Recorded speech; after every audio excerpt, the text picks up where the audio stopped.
What I would move to another country.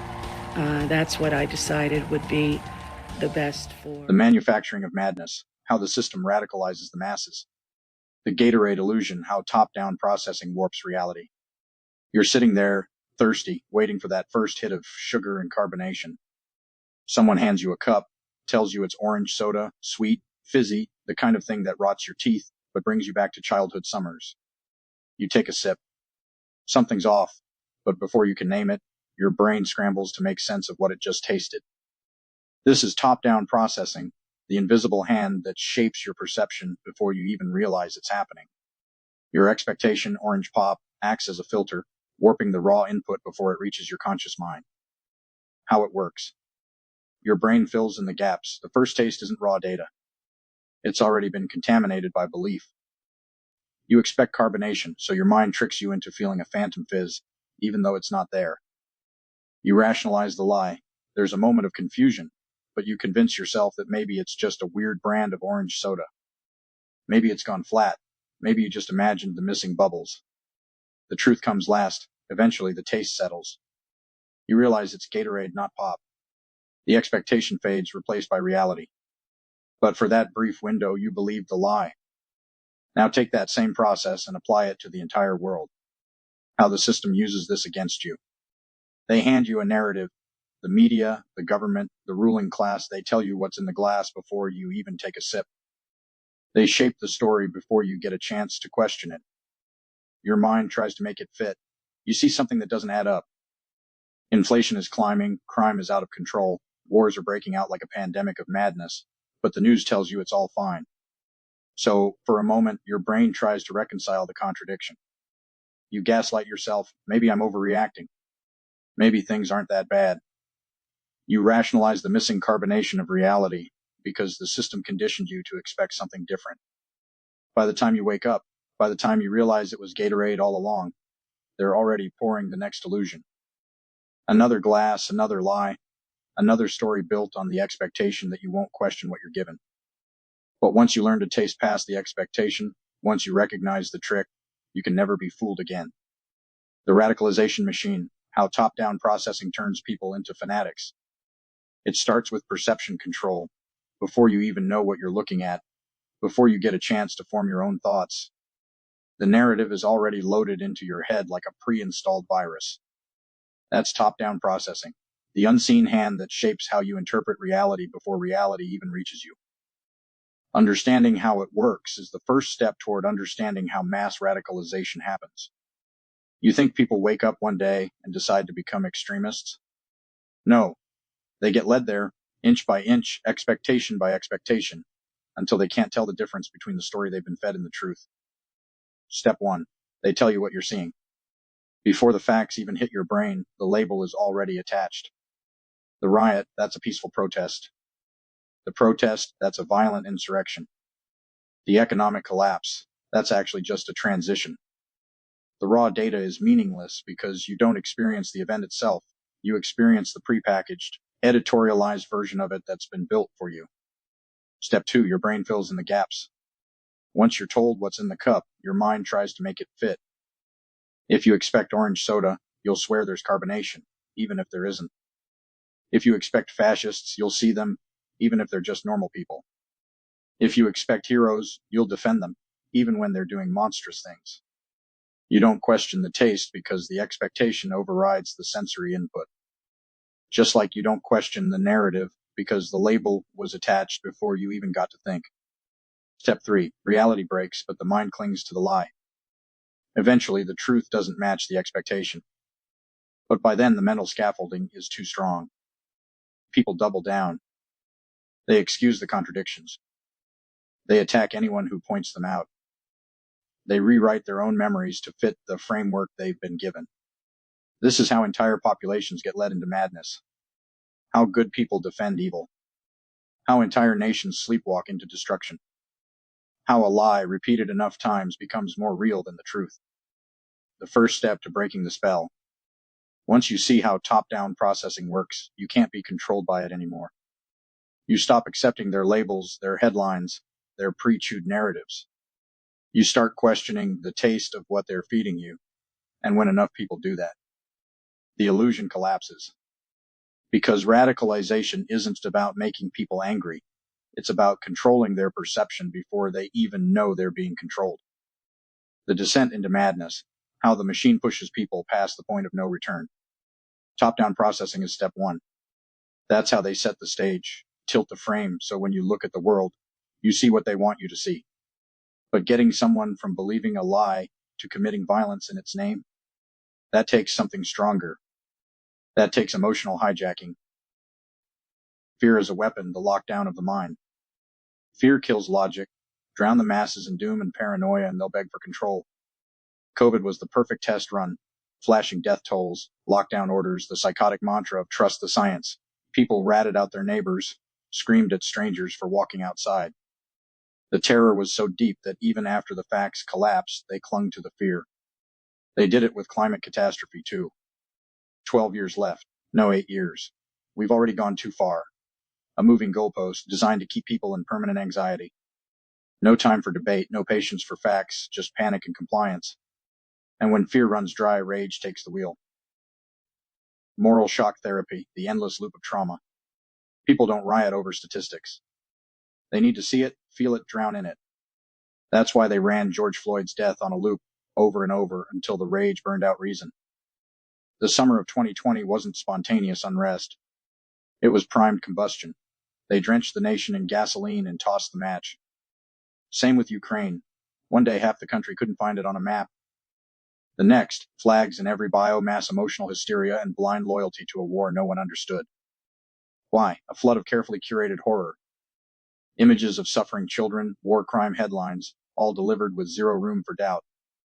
The lesson? They don't report news. They weaponize it. Dehumanization, the final step toward violence. Fear weakens the mind. Rage breaks the brakes. Now they just need a target. Trump supporters, fascists, threats to democracy, January 6th. An insurrection, a reason to purge political dissidents. The unvaccinated, plague rats. They shouldn't get medical care. A test run to see how far they could push social exile. Conservatives, domestic terrorists. A phrase that lets them justify preemptive crackdowns, political arrests, and the silencing of dissent. Once people stop seeing the enemy as human, anything becomes possible. Censorship, imprisonment, riots, assaults, firebombs. They don't just allow violence, they make it feel righteous. The endgame: manufacture, ignite, move on. This is how radicalization happens. Fear to shut down reason, moral panic to override doubt, dehumanization to justify aggression. And the ones pulling the strings, they never fight their own battles. They light the match, watch the flames, then move on to the next hysteria. By the time people wake up, the damage is done. Isolation echo chambers cut off all exits. By now, the transformation is almost complete. The mind is locked in, the rage is burning, but there's still a way out. A moment of hesitation, a creeping doubt, a whisper of reason that could pull them back from the brink. That cannot be allowed. The radicalized cannot be exposed to dissent, because doubt is a virus, and one good question can collapse an entire belief system. So the walls must be built high, the doors sealed shut, the windows blacked out. No escape, no second opinions, no independent thought. Everything outside the movement is wrong, evil, corrupt, a conspiracy, a lie. The people they once loved, family, friends, co-workers, anyone who doesn't parrot the script, are now obstacles to be eliminated. How do they enforce this? Social isolation. Your friends and family are the problem. Dissent is dangerous, so they create an us versus them mentality. If your family doesn't support this, they're part of the system. If your friends don't agree, cut them off, they're toxic. You're either with us or against us. Look at COVID-era family breakdowns. People refused to speak to unvaccinated relatives. Friendships ended over mask mandates. The movement demanded absolute social loyalty. Anyone outside of it was the enemy. Information control. Anything that challenges us is misinformation. Truth isn't what's real. Truth is what the movement says it is. Media blackouts on stories that challenge the narrative. Big tech censorship, banning voices, deleting posts, rewriting history in real time. Algorithmic echo chambers, reinforcing only one side of the story, drowning out dissent. Think of Hunter Biden's laptop story, labeled Russian disinformation, censored by Twitter, buried by the press. It wasn't debated, it was erased. Loyalty tests prove you believe. It's not enough to agree, you have to prove your dedication. The left eats its own, canceling allies for not being radical enough. Protesters turn on each other, demanding more extreme action to prove loyalty. The cycle never ends, only the most devoted survive. Once this happens, the person is trapped inside an ideological fortress. Every conversation, every news source, every social interaction reinforces their rage, and now they are ready for action. The ones who built this machine don't need to hold a gun to their heads. They don't need secret police or barbed wire camps. They let the radicalized do the policing themselves. If the spell breaks, if the rage fades, if the fog lifts for even a second, the movement will devour them. They will lose their friends, their community, their purpose. So they don't leave. They stay inside the prison, throwing themselves deeper, louder, angrier into the cause, because by now, leaving would mean admitting they were wrong. And no one wants to admit they've wasted years fighting for a lie. Call to action, turn the belief into violence. Now they don't just believe the lie, they are living inside it. The fear has settled deep in their bones, the rage has become second nature, and they've severed ties with anyone who might pull them back from the edge. They aren't just radicalized in thought, they are waiting for the order to act. At this stage, the final step in the radicalization process begins, pushing them into real-world violence. There's an art to this. You can't just tell people to commit violent acts outright that would expose the ones pulling the strings. No, the real architects of radicalization create an environment where violence feels necessary, inevitable, and morally righteous. How do they do it? The final push, you must act. At this point, believing isn't enough. The system convinces them that action is the only way forward. Protests aren't enough, the slow burn. They start with demonstrations, online activism, pressure campaigns. But when that doesn't bring instant results, they are pushed further. Speeches aren't enough. If words alone won't bring change, then something stronger must. The rhetoric shifts from peaceful resistance to direct action. It's time to take real action, the final nudge. The media, activists, leaders, and influencers frame violence as the next logical step. This is how a person goes from angry Twitter posts to throwing a Molotov cocktail. They have been primed, prepared, and isolated. Now they are told that history is waiting for them to make their move. Legitimizing the violence. You can't push people toward violence unless they believe it is justified. So they redefine what violence means, turning crime into justice, destruction into revolution, murder into necessity. You aren't a rioter, you're a freedom fighter. Looting, arson, and physical attacks aren't crimes, they're resistance. The system deserves to burn. You aren't a terrorist, you're the last defense against tyranny.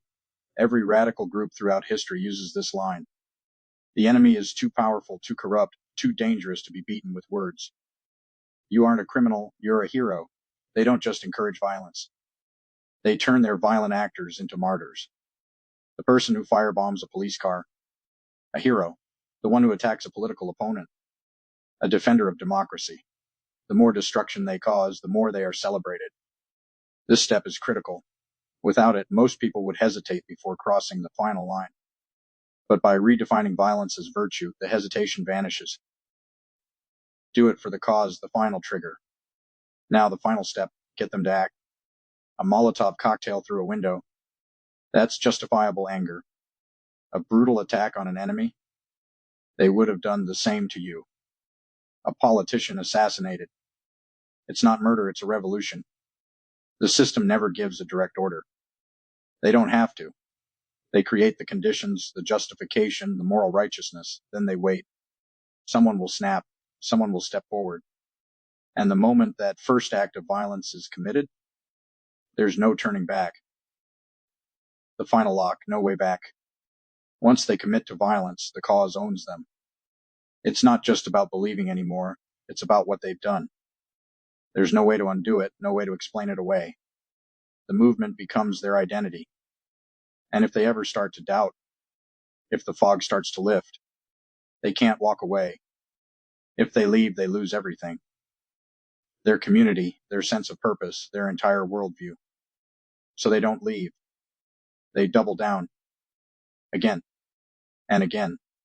until they either die, get arrested, or realize far too late that they were just a disposable soldier in someone else's war.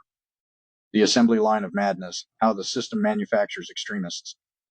It starts with a single simple trick, top-down processing. They don't let you see the world as it is. They frame it first, preload the narrative, dictate the acceptable range of thought. You don't process raw information. You interpret reality through the filter they provide. Every headline, every news cycle, every crisis is meticulously sculpted so that by the time you see it, your mind is already prepped to react the right way. Then they hijack your emotions. Rational thought is the enemy. They need you afraid, desperate, enraged, so they manufacture fear, keep you drowning in doomsday scenarios, endless threats, existential dangers. COVID, climate collapse, the rise of fascism, whatever serves the moment. They pump it through every screen until you can't think straight. The only thing that makes sense is panic. Once they've got fear embedded in your bones, they flood you with moral outrage. You don't just feel unsafe, you feel violated. Every injustice, every tragedy is put on endless repeat, played until it's burned into your brain. But not all suffering matters. Only the suffering that fuels the cause. Selective rage, packaged and weaponized, ensuring that you never stop and ask questions. Then they cut off your exits. You are given a choice, align with the movement or be cast out. Family, friends, anyone not fully indoctrinated, they become suspect. You are locked in an echo chamber where dissent is treason, skepticism is sin, and leaving means exile. You are either one of them, or you are the enemy. There is no middle ground. And now you're ready for action. But you can't know that yet. They don't just hand you a weapon and tell you to strike. No, they make you think it was your idea all along. Protests aren't enough. Words aren't enough. History demands action. The rhetoric escalates until violence becomes not just acceptable, but necessary. What was once unthinkable, riots, destruction, political assassinations, is now righteous. And the moment the first act is committed, there's no turning back. The cause owns them now. And the people who engineered it, the ones who built the machine, stoked the fire, lit the match, they're nowhere to be found. They don't throw Molotovs. They don't get their hands dirty. They just move on to the next crisis, the next outrage, the next batch of disposable revolutionaries primed and ready to burn. And by the time people wake up, the wreckage is already smoldering.